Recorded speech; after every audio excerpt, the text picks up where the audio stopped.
स्वर्ग का भगवान है। अगर ये आप विश्वास कर रहे हैं इस बात पर, तो एक डोर तो आज रात आपके लिए खुलने वाला है यीशु मसीह नासरी के नाम में। मैं फिर से कह रहा हूं कि परमेश्वर कहेगा, उसने यहां पर क्या लिखा, वो कह रहा है कि मैं तुम्हें नहीं जानता। उसने कहा कि 5 कह रहा स्त्रियों ने कह रहा है कि उन्होंने तेल नहीं लिया, तेल कह रहा है कि नहीं लिया, और 5 ने तेल ले लिया। लेकिन यहां पर कह रहा है कि तेल एक विश्वास का प्रतीक है, मतलब विश्वास कर लिया। 5 औरतों ने विश्वास किया और 5 ने विश्वास नहीं किया। आज परमेश्वर का आत्मा अपने लोगों से यही बात कर रहा है, कह रहा है कि एक दिन आएगा और यीशु मसीह भी हो सकता है। आप देखें ना फिल्मों में सुनते हैं अमरीश पुरी की तरह डायलॉग, अमिताभ बच्चन की तरह डायलॉग कि मैं तुझे नहीं जानता। तो एक दिन ये डायलॉग आपको समझ में आएगा कि ये डायलॉग नीचे आप अमरीश पुरी का सुनते थे, यीशु मसीह का भी सुनोगे। वो कहेगा मैं तुम्हें नहीं जानता। कह रहा है कि जो अपने लिए प्रार्थना नहीं करते, कह रहा है कि जो लोग कह रहा है कि परमेश्वर के वचनों पर विश्वास नहीं करते, जो लोग कह रहा है आज प्रॉफिट का अनादर कर रहे हैं, एक दिन यीशु मसीह कहेगा मैं तुम्हें नहीं जानता। आज लोग कह रहा है कि जो प्रभु के कलाम का अनादर कर रहे हैं, जो लोग परमेश्वर कहेगा मैं तुम्हें नहीं जानता। कह रहा है कि जो जैसा परमेश्वर कहता है, जैसा बाइबल कहती है, अगर आप वैसा करते हो तो परमेश्वर कहेगा मैं तुझे जानता हूं, मैं तुझे जानता नहीं हूं, मैं तुझे पहचानता भी हूं। एक जगह एक व्यक्ति कह रहा है पास्टर बन के कह रहा है कि वहां पर दुष्ट आत्मा निकालने के लिए गया और उसी समय दुष्ट आत्मा ने उसको मारा, लतड़ा और भगा दिया वहां से।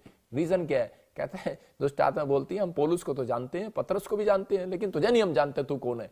इसका मतलब कि एक शैतान भी जानता है आपको, कह रहा है, और परमेश्वर भी जानता है, लेकिन परमेश्वर कहेगा जानबूझकर डायलॉग मारेगा, कहेगा मैं तुझे नहीं जानता। इसका मतलब कह रहा है कि डोर उसके लिए खुलेगा जो कह रहा है 2 काम करेगा। याद रखना, कह रहा है कि आप सुबह उठने के बाद कह रहा है कि परमेश्वर से और सोने से पहले आप परमेश्वर को ये बात जरूर कहें कि प्रभु, आप लिख सकते हैं अपनी डायरी में कि प्रभु मैंने अपने जीवन में अगर कोई गलती की आज दिन में लेकर शाम तक या कल में परसों में, पवित्र आत्मा जो भी कोई गुनाह है जो मुझसे हो गया हो, परमेश्वर मैं पश्चाताप करता हूं। मैं कह रहा हूं ऐसे लोगों के लिए डोर खुलता है। इसलिए यीशु मसीह ने कहा, कह रहा है कि जा एक लकवे के मरीज को चंगा करने के बाद जा फिर से पाप मत करना, कहीं तेरे लिए दरवाजा बंद हो जाए, तेरे लिए मैं दोबारा ना आऊं। इसका मतलब कि परमेश्वर आता है, स्वर्गदूत आते हैं। कल मीटिंग में मैं कह रहा हूं कि वहां पर लाखों लोग, काफी लोग वहां पर आए, और इसी समय कल मैंने कहा कि बहुत सारे लोगों को मिराइकल मनी होगा। और देखो आपके बेड में, आपके कोट में, आपकी पैंट में भी, आपके घर में भी, आपके जहां आप जाएंगे बेडरूम में भी आपको सिक्के मिलेंगे, पंख मिलेंगे। और बहुत सारे लोगों को चर्च में पंख उतरते हुए दिखाई दिए, स्वर्गदूत दिखाई दिए, मैं कह रहा हूं वो कॉइन दिखाई दिए। और उसी समय बहुत सारे लोगों के घर में मिले, मुझे खुद मिले। एक अभी पाकिस्तान से मेरे पास गवाही आई, वो बता रहा है कि मेरे घर के बाहर कह रहे जी मुझे सिक्का मिला। इसका मतलब ये कॉइन जो है, एक कॉइन से यीशु मसीह ने एक साइन दिया था पतरस को, कह रहा है कि तेरे लिए मैं डोर खोल लूंगा, कह रहा है कि तू कर्जे में है, कह रहा है प्रॉब्लम में है, तेरे लिए एक डोर खोलूंगा मैं। लेकिन जब तू मेरी बात पर बिलीव करेगा, मछली के पेट को, कह रहा है कि जा मछली के पेट में तुझे सोने का सिक्का मिलेगा। इसका मतलब उसको मछली को फाड़ना पड़ा और उसने उसको सोने के सिक्कों को देखा। परमेश्वर की बात को मानना, कह रहा है मछली को फाड़ना है। मैं फिर से कह रहा हूं कि आप परमेश्वर की आज्ञा को जब आप मानते हैं तो उसी समय परमेश्वर काम करता है। कह रहा है साइन दिया आपको, कि परमेश्वर ने साइन दिया है, कह रहा है कि चिंता ना करो, कहता है। और बहुत सारे लोगों की गवाहियां आ रही हैं, फॉरेन में भी, इधर भी, इंडिया में भी, और खड़े खड़े चर्च में बहुत सारी गवाहियां आई लोगों की, कि बहुत सारे लोगों ने कह रहा आकर बताया कि हमारे देखो कॉइन और ये पंख निकले हैं। मैं फिर से कह रहा हूं कि एक इतने से कॉइन से उसका कर्जा नहीं उतरा था पतरस के, लेकिन ये एक साइन था। और उस दिन के बाद कह रहा है कि उसकी जिंदगी में आशीष आना शुरू हो गया।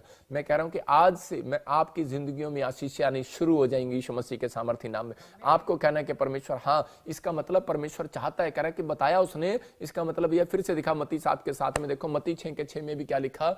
हाँ, हम पढ़ते हैं यहाँ पर कि क्लियर बोल रहा है, कह रहा है उन लोगों के लिए डोर खोलूंगा, कह रहा है कि उन लोगों के लिए डोर खोलूंगा। आप डोर खुलवाना चाहते हैं विदेश जाने का, आप कह रहे हैं डोर खुलवाना चाहते हैं चंगाई का, आप चाहते हैं, आप मेरे साथ इसलिए लाइन में बैठे हैं कि आपको कुछ चाहिए परमेश्वर से। लेकिन यहां पर कह रहा है परंतु जब तू प्रार्थना करे तो अपनी कोठड़ी में जा और द्वार बंद करके, कह रहा डोर बंद करके अपने पिता से जो गुप्त में प्रार्थना कर, तब तेरा पिता जो गुप्त में देखता है तुझे प्रतिफल देगा। इसका मतलब कह रहा जब आप डोर बंद करते हैं तब परमेश्वर देखता है, जब आप डोर खोलते हैं तब परमेश्वर आपको देखता है। कह रहा आपका पिता गुप्त में बैठकर आपकी गुप्त की हुई प्रार्थनाओं को सुनता है। मैं कह रहा हूं कि जब आप और चीज मत्ती के 7 के 7 में देखें हम, देखो यहां पर क्या लिखा कि फिर से वो कह रहा है कि तू खटखटाएगा मैं तेरे लिए खोलूंगा। इसका मतलब कि आज जब तक कह रहा है कि तुम मांगोगे तो कह रहा है तब खोलूंगा। इसका मतलब यीशु मसीह खुद कह रहा है डोर खुलता नहीं है भाई साहब, खुलवाना पड़ता है।